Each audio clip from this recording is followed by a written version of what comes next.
Please, Rick Blood is here. Rick Blood. Rick Blood. Rick Blood. Rick Blood. Hey, that's cool.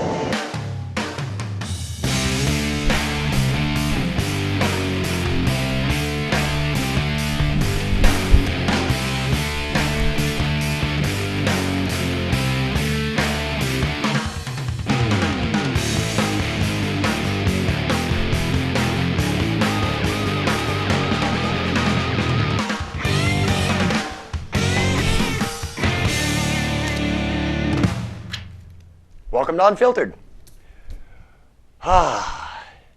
It's relaxing time now. Pumpkin Fest is over. One of the busiest Cheshire TV days for everybody involved. Day started at 5:30 for a small handful of us, loading the gear from here at the station, hauling it down to the corner down there where we set up, setting up, and it was, I think we had everything back in the building by 11 o'clock at night. Which is, I've got to tell you, at the end of the day, after everything's packed up, sitting in a pile on Main Street, it's when you realize that, you know, years when it rains, at the end of the thing, everybody's gone. Years like we had this year, with nice weather, people tend to hang around just a little bit longer. So you have to wait for the street to clear before you can get the vehicles back in. And I don't know, I didn't see a lot of cops, like, you know, moving people out of the area. No. There were also no cops, like, harassing people for smashing the pumpkins at the end of the night. And I did see a lot of that going on, which makes cleanup a lot harder, and it's disrespectful. You know, I'd be pissed if I spent, 20, 30 hours carving my pumpkin and somebody just smashed it on the ground at the end of the Pumpkin Fest. I don't know. But not that anybody would spend that much time carving a pumpkin. Although, there was some huge pumpkins down there this year. Yeah. And they had one in front of Bagel Works that somebody was actually carving on. Unfortunately, they were carving an advertisement for Price Chopper, but what can you do? And something, it dawned on me today. Actually, I haven't heard the latest because I don't read the Sentinel very often, whether we actually broke the record, because come to find out, No, it was about another 500. come Sunday morning, they miraculously found some paperwork that didn't get counted. No, they only So. got about halfway there. Only about another halfway there. So, where was I going with this? Oh, okay. Center Stage bought 20,000 pumpkins this year. In the past, Center Stage has bought 10,000. Now, here's what I happen to think of today. Because Center Stage bought 20,000 pumpkins, doesn't that basically artificially drive up the price of pumpkins for people that want to make pumpkin pie? I don't know. Seems like, if you sell 20,000 pumpkins, you can raise your prices. I don't know. I shouldn't be thinking like that. It was a fantastic day. There was buttloads of money flying around Main Street. And probably everywhere else in Keene. Because if people came in for the Pumpkin Fest, chances are they got gas here.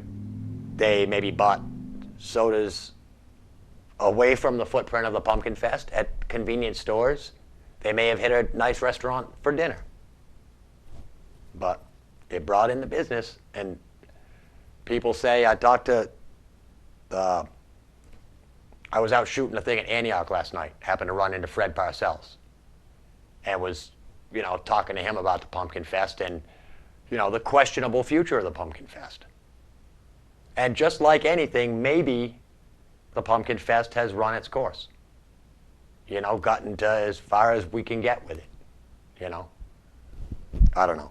It's sad because he also remembers, like me, the street fair we used to have when I was a kid. People lost interest in that. And after a while, it just became a hassle to close down Main Street. You know, provide the security and blah, blah, blah, and all it's everything else that, you know, the official people end up doing. But I don't know. I don't think it should be the last Pumpkin Fest. I think we should keep going. I think maybe some of the downtown businesses should maybe kick in a little towards it. You know, maybe center stage should, you know, demand that more things happen for the cause instead of having to pay for it. You know, I'm pretty sure they paid off-duty police officers to be security at the Pumpkin Fest. And I'm pretty sure that off-duty security police officers at a Pumpkin Fest make probably the same amount of money as off-duty cops directing traffic do. And it's not like 10, 15 bucks an hour. It's like 40, 50 bucks an hour or higher. And there's no need for that. Granted, you're a cop, your job is hard, but do it for the community or something, you know? I mean, Lee and I were having to talk about taxes, you know, and the whole tax structure and stuff. And the simple fact is, there is a reason why the government has to collect taxes. Because it costs for the roads and things that benefit everybody. And if we made it a volunteer thing, you know, if they said, all right, you don't have to pay any more taxes, but we'd like you to donate to the city fund, you know, the municipal fund. We'd like you to donate to that. How many people do you really think would donate? Nobody. You know, I probably wouldn't pay my car payment if they didn't send me a bill every month. You know, if they said, it's voluntary. Here's a car, paying is voluntary. I wouldn't pay. And it's the same way if they tell people, you know, municipal money is voluntary. Please chip in to help fix the streets. Nope. We'd be driving over potholes and torn up asphalt and water main breaks and floods and everything else. Because nobody just voluntarily give their money to the city to fix shit. I don't know. Anyway, I think we had a fantastic day. And it's really a great feeling to be part of Cheshire TV on a day like the Pumpkin Fest. Because I saw guys that worked 15, 16 hours on that day, and the very last thing at the end of the day were jokes and laughing. Nobody was miserable. Nobody was running around, oh God, I'm so tired. Everybody was in a great mood, happy, laughing, even at the end of all of it. And it makes it all worth it. And, I mean, granted, anybody that actually watched the entire day's worth of coverage knows we had our share of problems. You know, started first thing in the morning when apparently it was our fault. We had plugged in a cable that was bad into the power supply and lost the power to our transmitter. So we were off the air for the first half hour of the morning and didn't even know we were off the air because we have no way of watching the program feed from down there. So, little tip to the city council or Time Warner or whoever needs to do it, we need a drop down there on the corner so that we can have a monitor. You know, it would be really nice to have a drop so that all we'd have to do is plug a modulator in and we wouldn't have to deal with the whole microwave thing. That was another problem I heard. Staticky bursts. And that's from the microwave transmitter. It's not, it's not perfect. But, we did provide, I said, 12 to 13 hours of live coverage from down there. And it was great. I went down personally and filmed quite a chunk of the Pumpkin Palooza stuff. And we've been airing that. The audio is not the greatest because I'm stupid. And just filmed the thing with the camera, with the little microphone on the camera. And being where I filmed it handheld, right up against the stage, I wasn't getting actual PA sound. I was getting sound from the instrument amplifiers that were on the stage. The mic was picking up vocals that were coming out of the stage monitors. So, didn't dawn on me until Wednesday.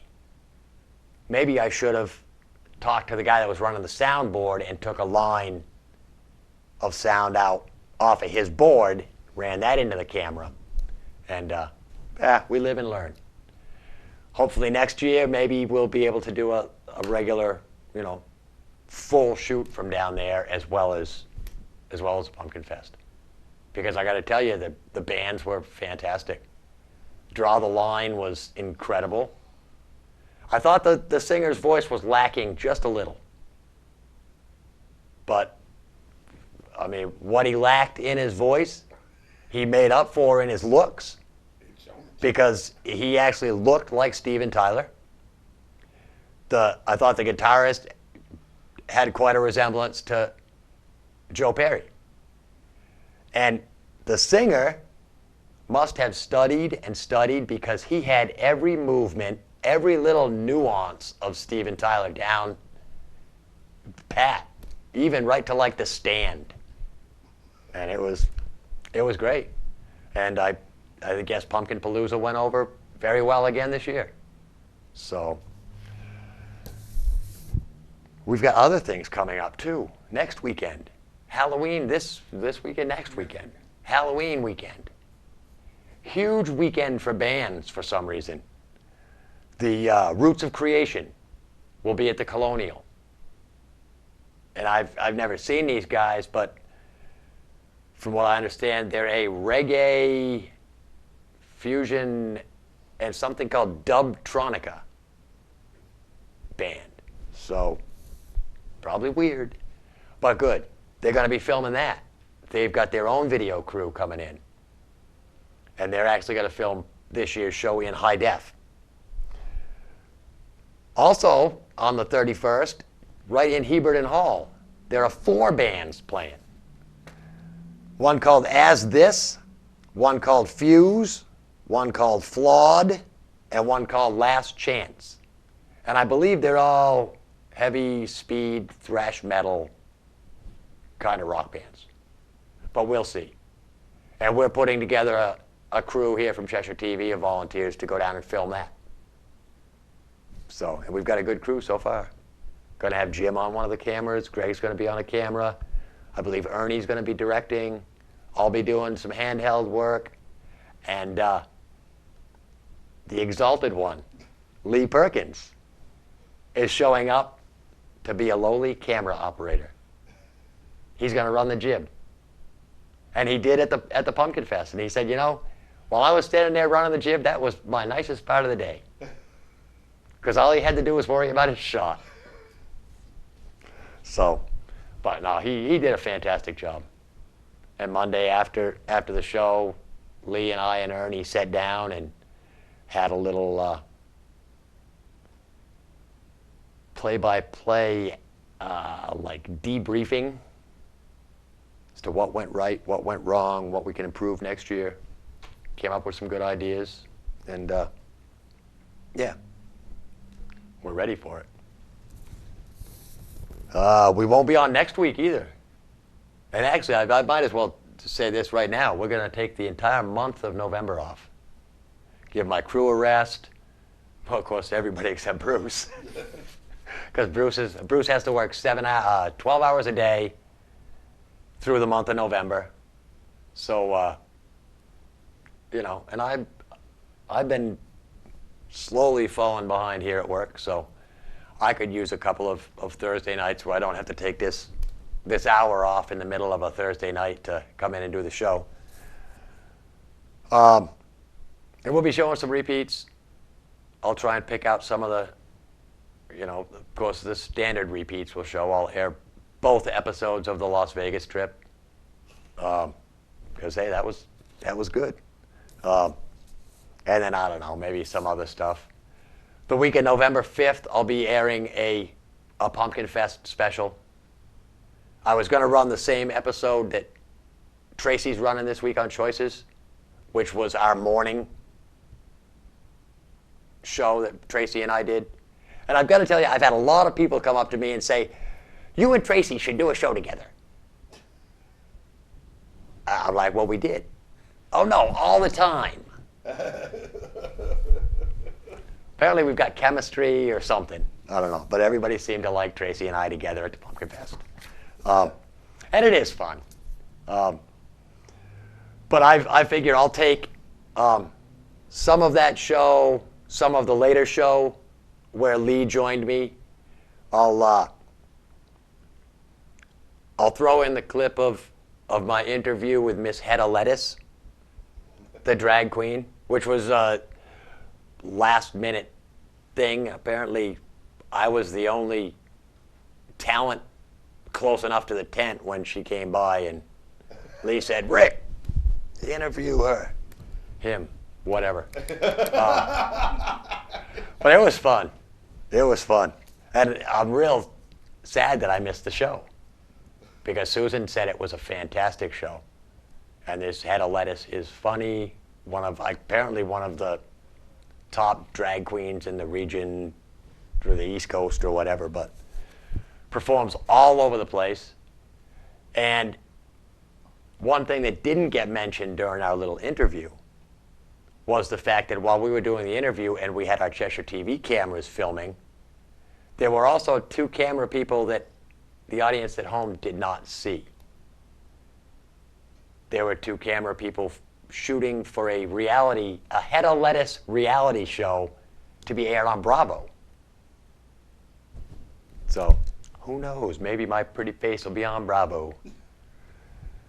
And maybe I'd even be able to meet them Queer Eye guys. They could do one of them, cut my hair, dress me up, make me look pretty or something. Queer Eye for the TV guy or something. Because them guys have done everybody. They did Red Sox players. They did, athletes. Yeah. Why not me? Although I bet I could get the guys from the Moda Sue studio to give me a makeover. But he's a guest. Nick, the owner of that, it was a guest on one of the episodes of Culinary Journey that we filmed this week. That was another thing. Tuesday. Oh my God. Let me tell you, if you're out there watching this and you are not doing anything on Tuesdays, the 3rd Tuesday of every month at Monadnock Flooring on Ralston Street, Luca films 4 episodes of his show and shares the food. So the public is invited, come down, sit, watch him film, see how he films an episode. It's quite a bit different than the finished product you see on TV. There's a lot of in-between funny stuff. Luca deciding what shirt he's going to wear, that kind of thing. But it's a blast. And, look around Monadnock Flooring. All right. Let me do one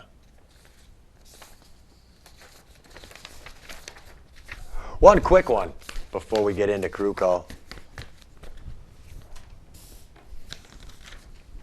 Because I just pulled these not 10 minutes before we started the show.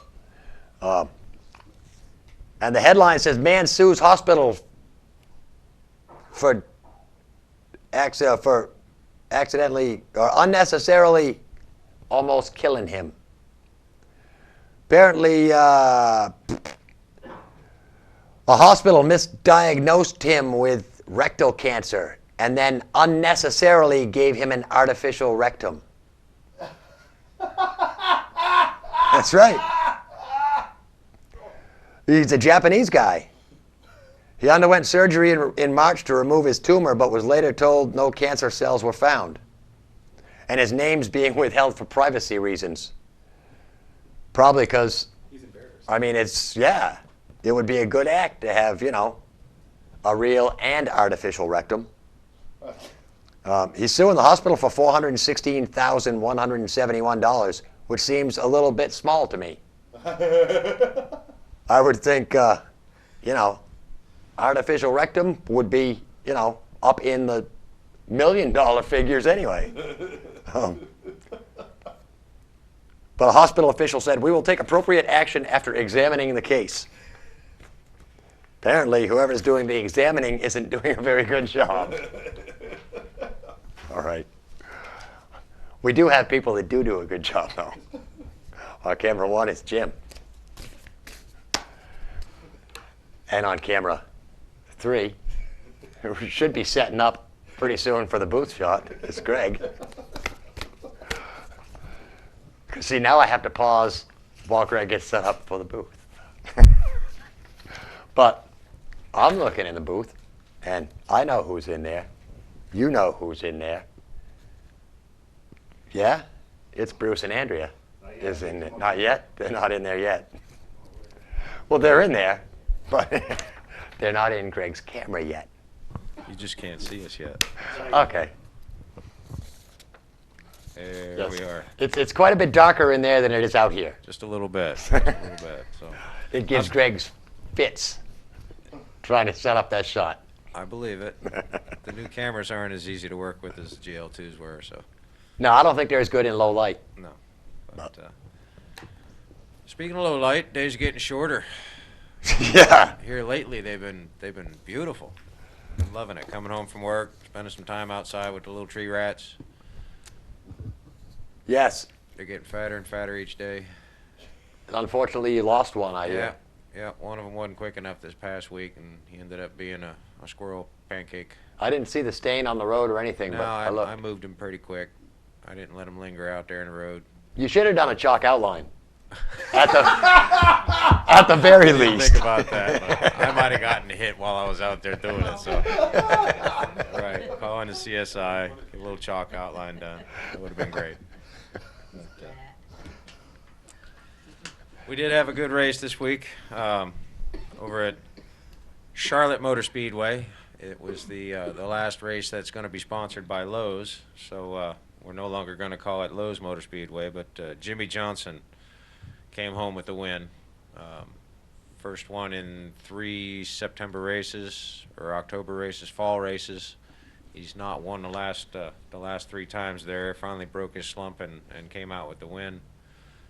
Followed by Matt Kenseth, Casey Kane,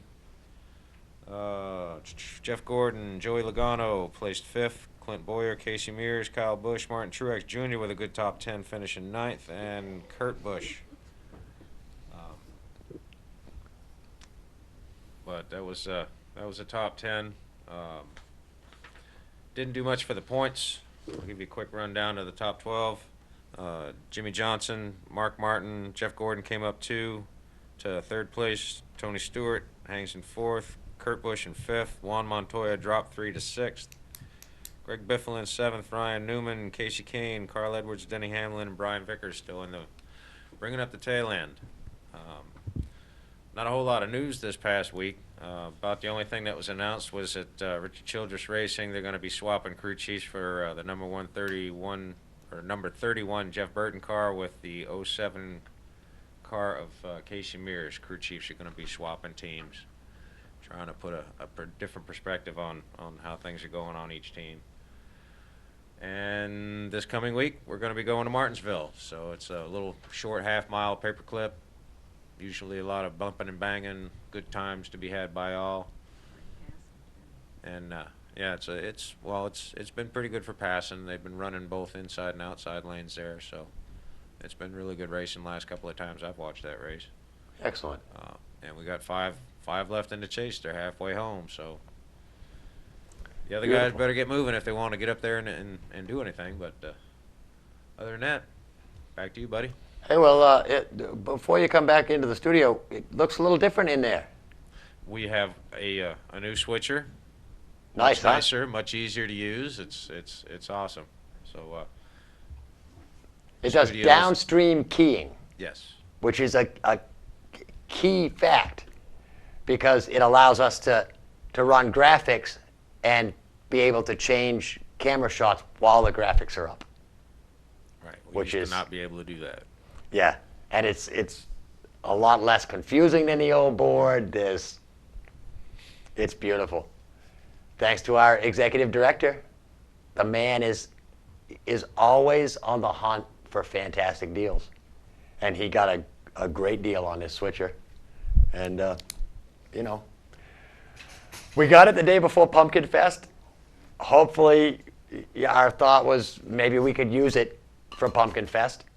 But the more Lee thought about it, the more he realized, you know, a huge live broadcast like that is not the time to actually try and learn a new piece of equipment. But no, he installed it in the studio the beginning of the week, and it's beautiful, man. He also lengthened all our camera cables out here, so they're, man, this place gets better and better all the time, I gotta say. All right. Do I want to do another one of these? Or should we go? Yeah. Can we get ready for the treble? We'll show the trebuchet clip. Because last week I talked about it and I didn't have the clip ready to show on the show. But we aired it at the Pumpkin Fest during Tracy and I's show. And if any of you, you know, hardcore, unfiltered viewers are just too cool to like watch Pumpkin Fest stuff, this is a thing I filmed over in Ringe last week, edited it in a day, and have a look at the trebuchet clip.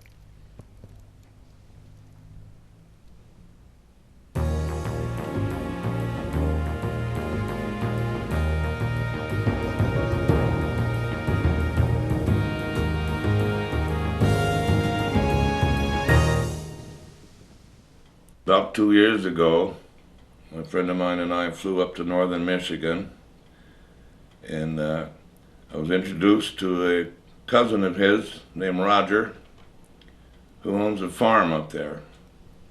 Spent about an hour with the man, during which time I learned that Roger had had a dream for a number of years of having a trebuchet on his farm.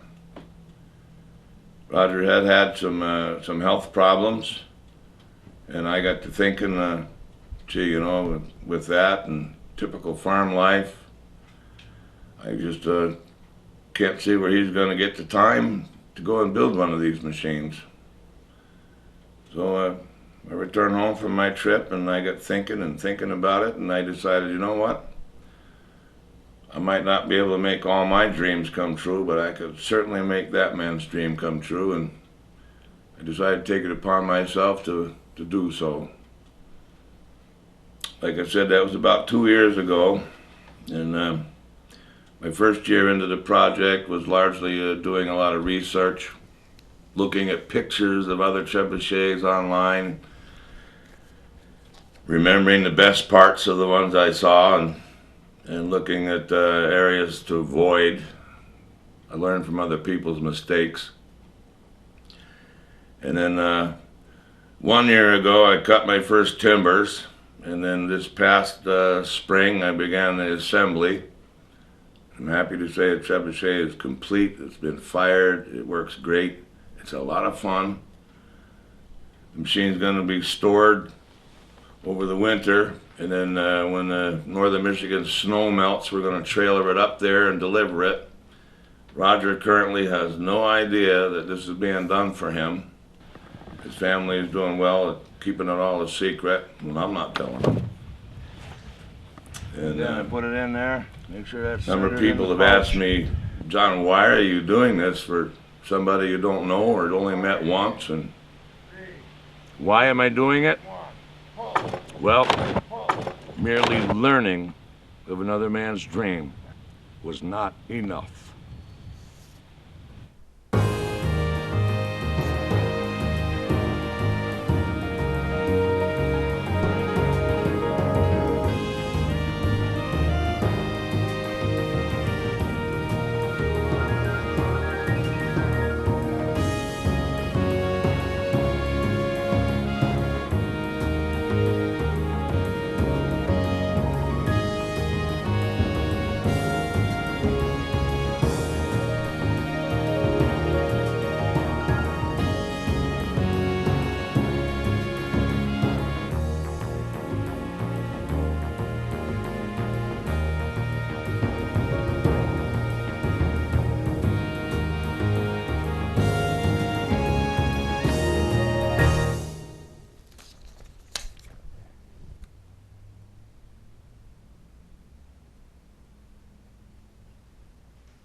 All right. Yeah, it was fun. That thing is so neat. And what a cool old guy. Man, the stories that man could tell. Vietnam vet. I don't know what I want to go to first. This one's actually kind of funny. Apparently, some cops in Naples, Florida have lost some drugs. Yeah. Training drugs. They lost a 2-gram packet from a narcotics kit used in training. 2 officers lost it in April, but they're unsure where. It could have been the police parking lot or an airport rental car. But the likely spot was a hotel, because that's probably where they snorted it. Yeah. The veteran pair checked out the narcotics training kit, which had a 2-gram packet of cocaine in it for training police dogs.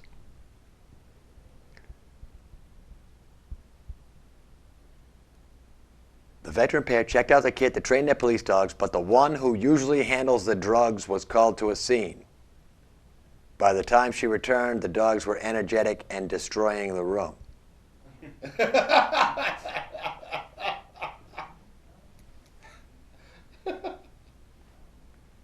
They weren't reprimanded. Supervisors say it was an honest mistake.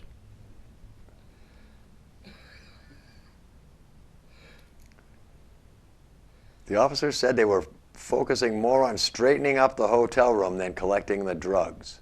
So the bag probably got left. It doesn't make any damn sense. For one thing, what the hell were 2 officers doing training a police dog in a hotel room?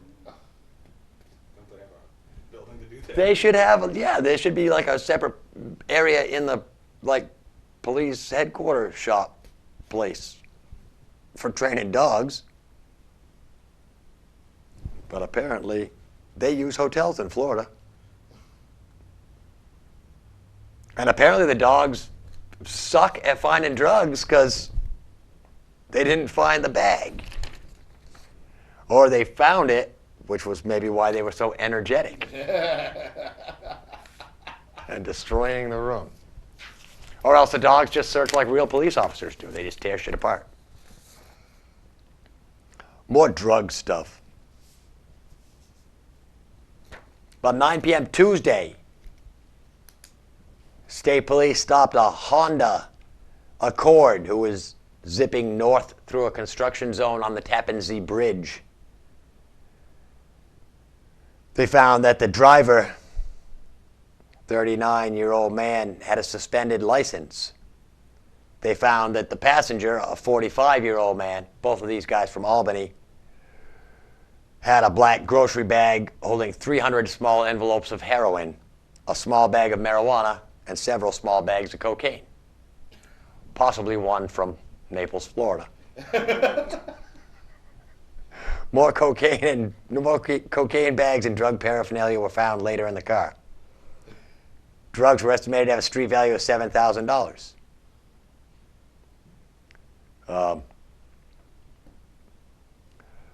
Driver was charged with driving while his ability was impaired by drugs, which is a misdemeanor.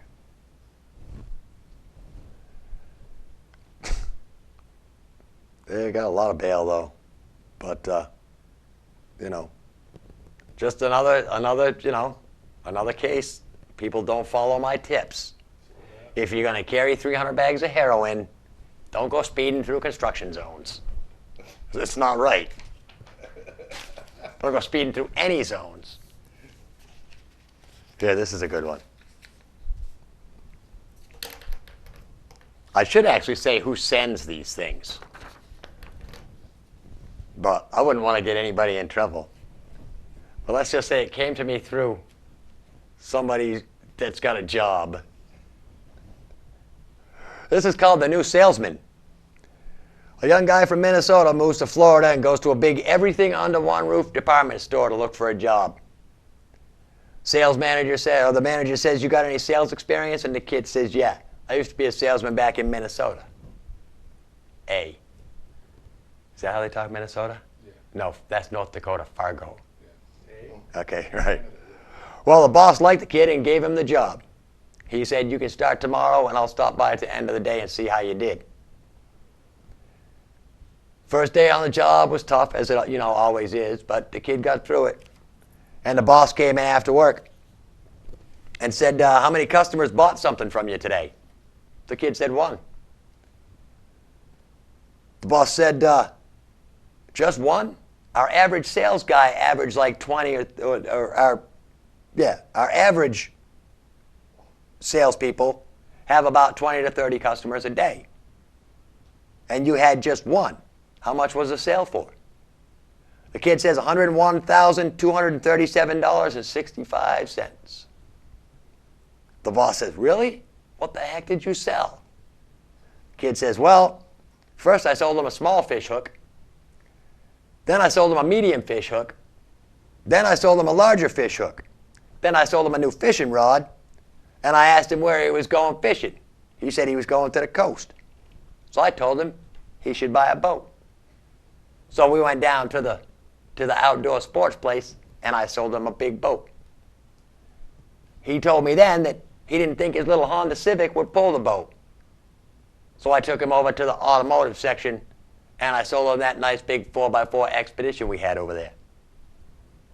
The boss says, "Really? A guy came in here to buy a fish hook, and you sold him a boat and a truck?" The kid says, "No. The guy came to buy some tampons for his wife, but I told him, your weekend shot, you might as well go fishing."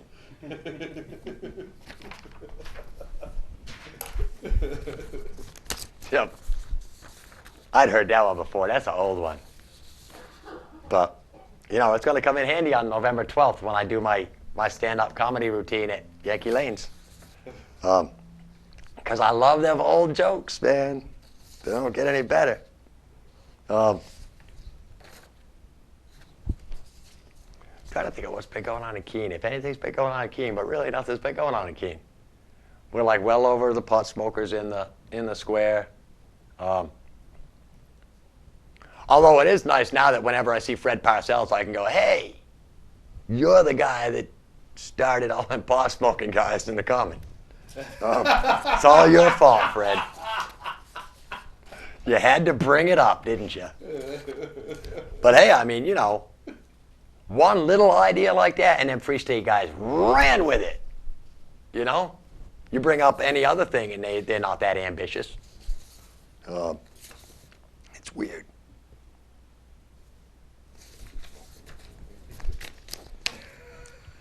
Apparently there's a woman, a Schaumburg woman.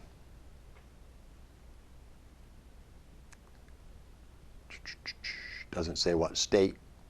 Oh, Chicago, Illinois, Schaumburg, Illinois. She's suing Blockbuster for sexual harassment after an alleged series of events, including being asked by her boss to show him her breasts. Well, she did on 2 occasions. And then she was passed up for a promotion, and she was later fired. And Now all of a sudden she's being sexually harassed. But apparently, while this girl worked at the Blockbuster store, she said her supervisor made numerous inappropriate comments, such as anytime you want 3 inches for 3 minutes, etc. He took photos of her backside and refused to delete them. He told the plaintiff that if she showed him her breasts, he could make her promotion happen faster. And she did do it. He told the plaintiff he could make her promotion happen faster if she showed him her breasts again, and promised that it would be the last time. And she conceded. He called her into his office to go over computer training files, but there was only one chair in his office, and he instructed her to sit on his lap, and she reluctantly sat down, but immediately got up. Sounds to me like this girl was leading him on. Because, you know, if my boss told me to take off my shirt and show him my breasts, I wouldn't. That would be just stupid. And apparently when she told the boss that she'd need 5 days off to visit her ill grandmother, he became angry and asked for her keys and fired her. So, yeah. I mean, I could understand that. If she didn't have vacation time coming, you can't just take 5 days off. You know, I've got a ton of vacation time coming, I think, but I can't take time off. Stupid. But I mean, it's bound to happen. You know, and I'm trying to think of a specific example I could give you. But actually, it doesn't really matter. You can go in almost anywhere, into any office environment, and see women that wear clothes that are too revealing, you know, dress business-like, but don't dress like a slut. You know, and a lot of these women go to work because, you know, they have to dress up and wear the, you know, the 6-inch high heels. And why?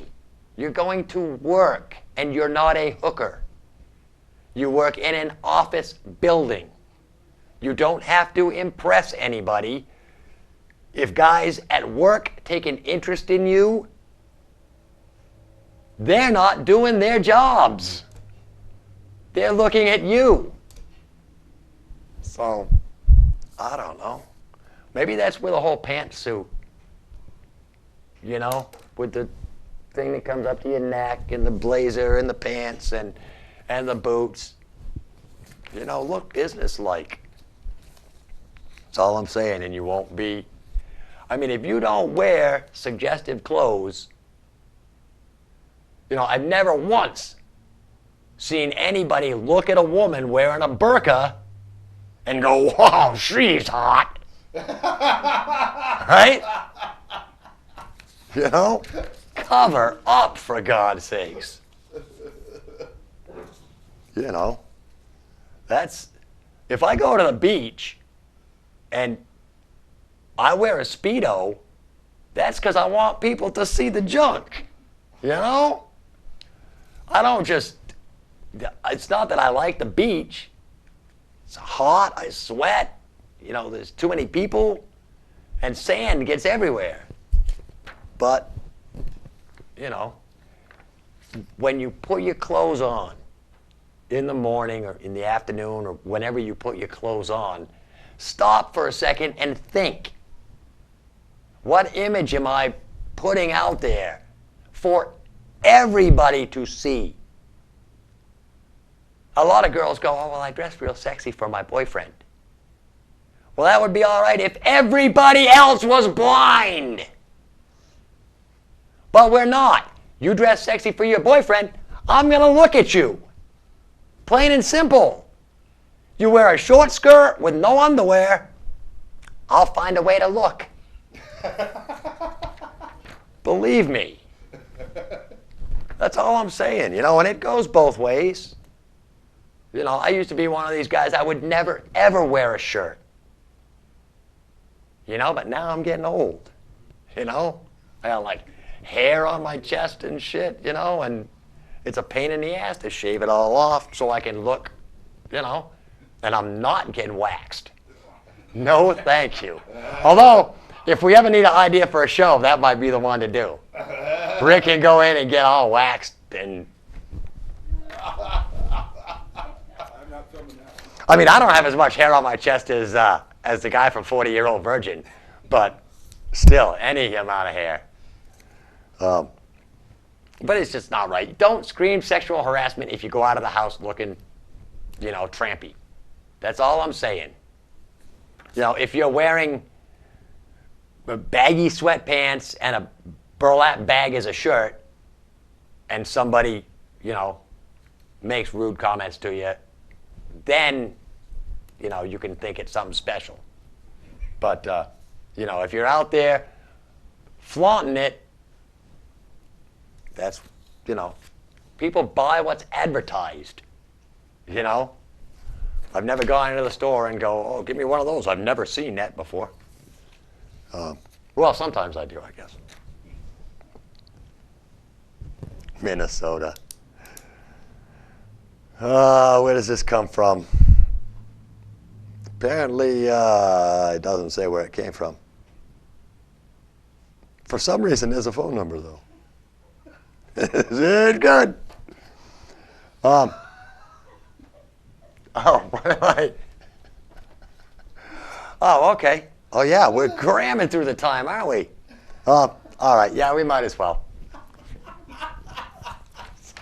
Andrew's in here busting a gut. Yeah, we better get to the music clip. See, the more I put it off, the more people stay, because I know I lose my mom in the part of the show when we show the music. So I figured if I wait a little longer, she'll tune in, because I might say something smart, maybe. We'll go to the music, though. This week on the Mom's Tattoo musical interlude from this year's Keen Music Fest, Alley Blues.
back to this story now that the music's over. They were a good band, though. I believe out of Fitchburg. Oh, yeah. Yeah. Apparently this guy in Proctor, Minnesota has been arrested, sentenced. He was sentenced to Monday to 180 days in the St. Louis County Jail or at the Northeast Regional Correction Center and was fined $2,000. This guy admitted to the police he'd been drinking at home and then had gone out to a bar. He had drunk 8 or 9 beers that day before crashing into a Dodge Intrepid. Yeah, it sounds like, your typical DWI story. His alcohol content was 0.29. It's more than 3 times the legal limit for driving in Minnesota. And the guy was driving a Lazy Boy recliner that had been outfitted with a gasoline-powered lawnmower engine, a steering wheel, headlights, power antenna, cup holders, and a stereo. Oh yeah, the thing will go up 15 to 20 miles an hour, and it's got a National Hot Rod Association sticker on the headrest, of course. But this guy was driving drunk on it and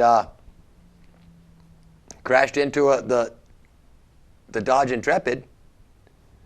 The chair was impounded and will be sold at the next police auction. And the police say they've got quite a few people calling about buying it.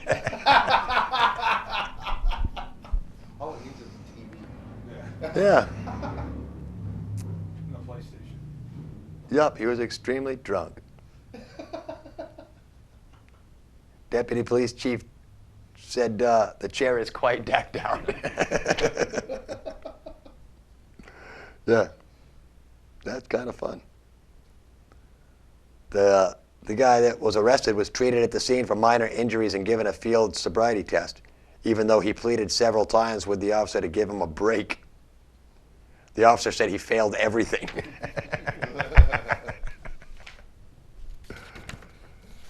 The sad story from New Zealand. Apparently, a contest which is held each year to coincide with the start of the pig hunt is being canceled because some animal rights groups are complaining that the rabbit throwing competition is not cool. Yeah, apparently in the contest, children see how far they can throw a dead rabbit. I guess it's better than throwing a live rabbit.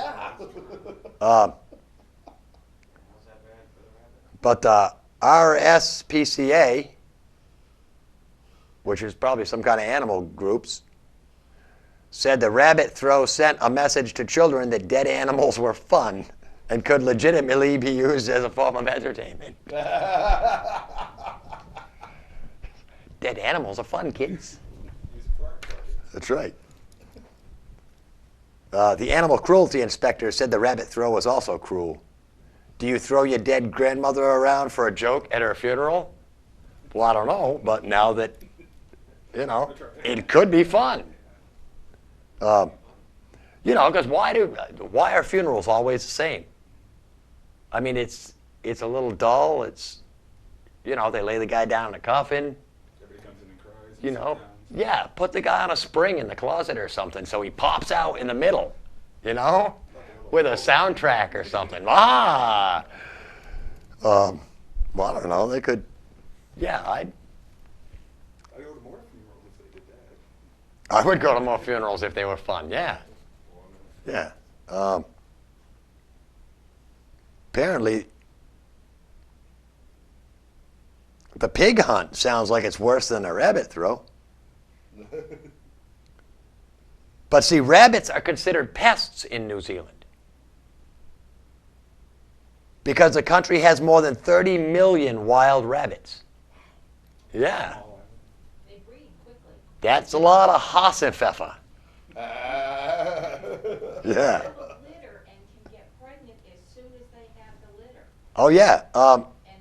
And they say that these 30 million wild rabbits cause an estimated $22 million worth of damage. Oh, yeah. And in Waiau, apparently you can stew them, but you can't throw them. In one town, there are farmers employed full-time for rabbit eradication. Them are the rabbit killers. Yep. Elmer Fudd's. They're all Elmer Fudd's. That's right. I guess the prerequisites for the job is you got to have a lisp, and you got to have a gun, and you got to hate rabbits. All right, that one's stupid. We'll go back to a couple of things coming up. I mentioned November 12th, I'm doing a comedy show at the Yankee Lanes Hotel, or Yankee Lanes Bowling Alley. And I guess it could be a hotel if you slept there. But the Yankee Lanes Bowling Alley, they have a little small lounge off to the side. And I'm going to join Wade the Great Garrett, Sweet Baby Ray, and Josh May. The four of us are going to do, I believe Wade has titled it A Bowl Full of Comedy, or A Bowl of Comedy. Get it? Because it's in a bowling alley. The man's a genius when it comes to writing stuff. Tomorrow night, the 24th of October, is Saturday Fright Special Spooktacular. One of the probably best, most enjoyable, fun, scary evenings you will ever have in the Colonial Theater. With Scarewolf and Santoro. Jim knows all the characters because Jim wins all the prizes for their contest. Not this week, though, Jim. Eric was in picking up prizes this week. Sorry. But all the Saturday Fright Special characters will be there. There'll be prize giveaways. They're showing The Bride of Dracula. And cartoons. And Mark got the cartoons this week. They came on 35 millimeter.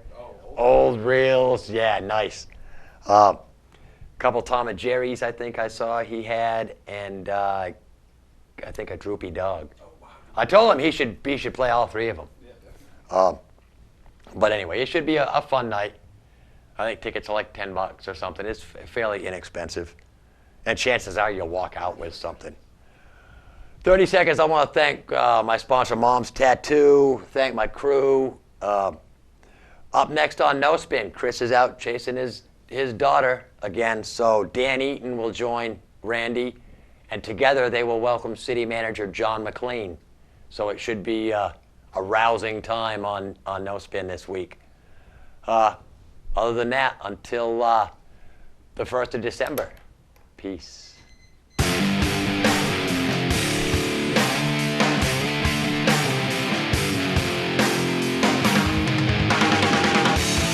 Stop. There are kids watching. That's no way to teach kids how to behave.